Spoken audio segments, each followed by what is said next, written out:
Well, hello, boys and girls. Welcome to Story Time. Today, in honor of Memorial Day, I have a special book for you. Now, this book is a picture book, but it's extra long, so we're going to take 2 sessions to read this book. So this week, we'll do the first half, and the name of the book is America's Lost Dream. So we're going to take a little journey in our American history to learn a few things and to be encouraged. Are we ready? The first part is entitled New Horizons. Let us return to a former time in a faraway land when people did not enjoy such freedoms as are found in this great nation today. And let us learn of the first dreamers. In the early 1600s, almost 2 centuries before the United States adopted its Constitution, 2 main factors existed that fostered the birth of the dream. The first was the state of the church that existed in England at the time. As a result of the Protestant Reformation of the previous century, the Church of England, also known as the Anglican Church, had come to be the dominant religion in England. A group known as the Puritans within the church complained that the church was not completely reformed and sought to purify it. A smaller group within the Puritan movement was even more critical of the religion and felt that the conditions within the church were irreparable. Choosing to leave and worship God in the way they believed was right. The members of this smaller group were called the Separatists. Wow, doesn't that look like a great adventure? Sailing ships on the sea. To worship outside the Anglican Church within England was illegal. Many separatists were arrested and imprisoned. Some had their homes seized. Some were branded on the face to show them as heretics. A few were even hanged. They began to dream of sailing to the New World across the ocean, where they would be free to worship God according to their interpretation of Scripture. But immigration to America was very expensive, and the dangers of the wilderness and its inhabitants made others stay behind. Of the hundreds of separatists who shared the dream, only 37 would actually set sail. There were 65 others on board the Mayflower, including Puritans, ship's crew, and the hired help. A second ship, the Speedwell, had to turn back to England after almost 300 miles because of leaks. No matter what their identity may have been upon departure, all who made this epic voyage would come to be identified as the Pilgrims. Doesn't that make you think of Thanksgiving? That's what it makes me think of. Look at the terrible storm. Halfway across the Atlantic, severe storms with lightning, hard rain, and high winds threatened to sink the small ship, causing at least one main beam to crack. Jacks were used to insert support beams to hold it. One passenger was almost swept overboard during a fierce storm. By the time of arrival in America, 2 souls had perished on the crossing, but 2 had been born on the way. So the total of 102 pilgrims made it across the ocean. However, the storms had blown the ship off course, far to the north of its intended landing site. The Mayflower came in near the mouth of the Hudson River to the peaceful waters of Cape Cod in present-day Massachusetts. So they did not land where they thought they were going to land because of the severe storm. Now, 65 days out from Plymouth, England, they spotted land, so they had been on the ship for 65 days. The lookout shouted, "Land ho! Land ho!" It was 7 o'clock in the morning on November 9th, as shouts of joy and tears of relief mixed together in a great wave of emotion. The Pilgrims had made it to the New World and were now far out of reach of the Church of England and the King. Here they could build homes, raise children, and begin to form one nation under God. What was once only a dream was now real. William Brewster, the elder of the tiny band of pilgrims, sought out the captain of the Mayflower, Christopher Jones, and asked him what part of North America they were approaching. Jones told him the long, low shore was known to the English sailors as Cape Cod because of the great fishing in its nearby waters. However, this was not welcome news for Brewster. The winter season was just beginning, which meant they had to make landfall soon. The agreement negotiated with the king and his ministers in England directed them to settle below latitude 41, roughly the northern border of present-day New York. After much debate and an encounter with the shoal water, they almost sank the ship. They decided to ignore this legal technicality and proceed with the landing. You see, they did not end up where they thought they were going to end up, so they had to make a few adjustments. Now, this made some of the people on the ship very angry, and they did not want to get off the ship. They thought, we can do as we please because we did not land where we said we were going to land. But they did not hesitate to suggest that if anyone tried to stop them before there would be bloodshed, they wanted to leave and do their own thing. But even if they avoided violence, a split in the group would be disastrous. Every able-bodied man was needed to get shelter up before the snow began to fall. The leaders debated on how to deal with this crisis. You see, they had a great problem. Some wanted to leave and do their own thing, but the whole group needed to stay together or they would not survive. Among them was an ex-soldier, Captain Miles Standish. He and several other men were the only ones who had weapons and were preparing to use force against the malcontents, those that were not happy. Now, William Brewster chose a different course. He began to draw up an agreement that would establish equality of every man aboard. Brewster's document came to be known as the Mayflower Compact and was the forerunner of our Declaration of Independence and our Constitution. It contained such powerful historical phrases as all men are created equal and government by the consent of the governed. The Mayflower Compact said much, but basically it explained the requirements for the people. Now, it was so well crafted and clear that there was not one dissenter when the document was adopted by the group. You see, they all agreed upon the Mayflower Compact, and they agreed to abide by the rules written therein. Now, the Mayflower dropped anchor, and they came ashore at Plymouth Rock. Greeted by the local natives, they were welcomed to this new land as friends.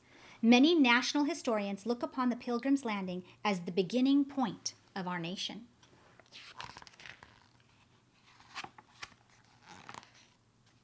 A close bond developed between the Europeans and the Native Americans. The locals helped the newcomers prepare for the coming winter. Even so, the next few months proved tragic. Of the 102 Mayflower passengers who made it to America, only 51 survived that first extremely harsh New England winter. But the dream lived on. Now, there are going to be new challenges in this new world. On July 4th, 1776, perhaps the greatest document in the history of the United States was signed in Philadelphia, the Declaration of Independence. With the single page, a new nation was born under God. Our forefathers' trust in Almighty God was the only guarantee for the price of freedom outlined in the Declaration's final line, which states the following: with a firm reliance on the protection of divine providence, we mutually pledge to each other our lives, our fortunes, and our sacred honor. These men were putting their lives in harm's way for freedom from Great Britain. On that fateful day, at the Pennsylvania State House, what is now called Independence Hall in Philadelphia, the best men from each of the colonies sat down together to tell our British fatherland, no more rule by redcoats. This was a fortunate hour in our nation's history, one of those rare occasions in the lives of men when we had greatness to spare. These were men of means, most of whom enjoyed much ease and much luxury in their personal living, but they considered liberty so much more important than security that they were willing to risk everything for the dream. In the 150 years that had passed since the founding of the first colony at Plymouth, the growing population, mostly from England, had begun to think differently than their cousins back home. The class distinctions that prevailed in Europe, lords, dukes, earls, kings, queens, were not a part of life in the colonies. England began to pass laws and impose taxes in order to regulate the flourishing businesses in America, and by the 1760s, the colonists felt like that the British Parliament was treating them unfairly, and resentment began to grow. In 1774, the First Continental Congress convened in an effort to unite the 13 colonies as one body in addressing England's injustices toward them. For more than a year, representatives from the colonies sent letters and emissaries to England trying to reconcile their differences with the mother country. But to no avail, they would not listen. Tension continued to mount until April of 1775, when the shot heard round the world started the American Revolution. Ironically, at the start of the conflict, very few colonists wanted to go to war with England.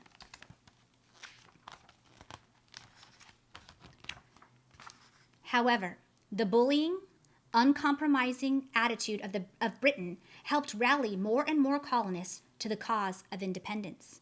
Even though very few believed that the 13 colonies could ever withstand the might of the superpower, British troops targeted those they considered leaders of the rebellion. Of the 56 men who signed the Declaration of Independence, few were long to survive. 5 were captured by the British and tortured before they died. 12 had their homes from Rhode Island to Charleston sacked, looted, occupied by the enemy, or burned. 2 lost their sons in the army. 1 had 2 sons captured. 9 of the 56 died in the war from its hardships or from more merciful bullets. But the dream lived on. You see, many are sacrificing their lives for freedom, a cause that they believe worth fighting for and dying for. By 1776, already warring with Britain, the colonies had never officially declared the reasons for going to war, their purpose of separating from England and their independence. In June of 1776, a resolution was drawn up which stated flatly that these united colonies are, and of right ought to be, free and independent states, that they are absolved from the allegiance to the British Crown, and that all political connection between them and the state of Great Britain is and ought to be totally dissolved. The Continental Congress appointed a committee to draft a Declaration of Independence in line with this resolution. The original document was mainly written by Thomas Jefferson and went through many amendments by the committee until it was read in Congress on June 28th. The reading was not unanimously well received. Debate was tabled until July 1st. It must be remembered that declaring independence from Britain was not the desire of every colonist. It was not a time of rejoicing and celebration. To break away from the mother country was a very serious and long considered matter, and so every word and every expression of the Declaration was scrutinized and questioned. No part was accepted lightly, but with all gravity, as these would be signing their names to the guarantees of life, liberty, and the pursuit of happiness for every man were laying their own lives and liberties on the line. The committee's declaration was hotly debated by representatives who were for independence and those who wanted to stay with England. Even those who wanted independence did not agree with certain sections of the document. One thing upon which they all seemed to agree was that in order for the Declaration to have any power to bolster the unity of the colonies, the vote by the Congress would have to be unanimous. Everyone knew that a Declaration of Independence would mean a certain and bloody war in England. So if any of the 13 colonies was unwilling to assist in the battle, that one colony had the power to stop America's bid for freedom. Now, look at this man. Wow, doesn't he look ill? Let's read about him. On that July 1st in 1776, Congress took a preliminary vote on the resolution for independence. When the votes were tabulated, all 13 colonies had either abstained, which means they didn't vote, the New York delegation was not qualified to vote until a later date, or voted for independence. All that is, except Delaware. The Delaware vote was split between the two gentlemen present. The third delegate from Delaware, he was not there. Where do you think he was? Yep, he was in bed. You see, Caesar Rodney had a malignant, cancerous growth on his face and was so sick with a high fever that he was home in bed, unable to attend. The two other delegates from Delaware cast opposing votes. Thomas McKean, who shared Rodney's zeal for freedom, voted for independence, while George Read voted against it. Rodney's vote was needed to break the tie, or the new nation's dream of independence would be lost. What do you think he did? Thomas McKean sent a messenger on horseback to inform Rodney of the dire circumstances. The messenger arrived at Rodney's house in Dover, Delaware, late that night. Upon hearing the news, Rodney rose from his bed, demanded a horse, and began the long night's ride, 80 miles, to Philadelphia in a blinding thunderstorm and lightning.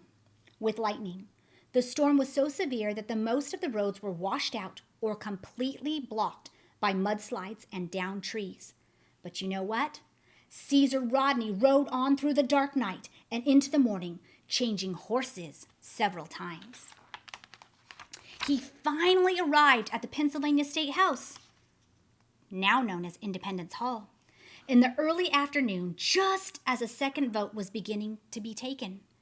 Soaking wet and covered with mud, Rodney clung to his horse, unable to even dismount because of the sheer exhaustion and the fever that continued to rage in his body. He was taken down from his mount and brought inside on a stretcher. Upon entering the Hall of Congress and being asked his vote, Rodney, with all the strength he could muster, replied, "Sir, as I believe the voice of my constituents and of all sensible and honest men is in favor of independence and my own judgment concurs with theirs, I vote for independence." You know, that vote cost him his life. You see, Caesar Rodney, who had ridden 80 miles from Dover all through the stormy night and into the morning with a festering cancer on his face and sick almost to the point of death, barely survived the ordeal. But in gaining freedom for his countrymen, he had selflessly relinquished any chance left to him of going to England for the medical treatment of the cancer that would eventually cause his death. One vote by one person kept the dream alive. The document was formally passed on July 4th, 1776, and on the 8th of the Declaration of Independence was read aloud from the steps of the Pennsylvania State House, after which the Liberty Bell was rung. Years before, the Liberty Bell had been appropriately inscribed with Leviticus 25:10, "Proclaim liberty throughout the land and to all the inhabitants thereof." Then begins the American Revolution. And we will continue the rest of the reading next time. But what I want you to see, of whether it's the founding fathers or men like Caesar Rodney, or every soldier who has ever put on a uniform and fought for freedom, Memorial Day is a day that we must remember. We must remember those who sacrificed their lives so that we could be free. Next week at Storytime, we will finish reading America's Lost Dream, the idea of being one nation under God, and how we too can keep that dream alive. Until next week, God bless you all.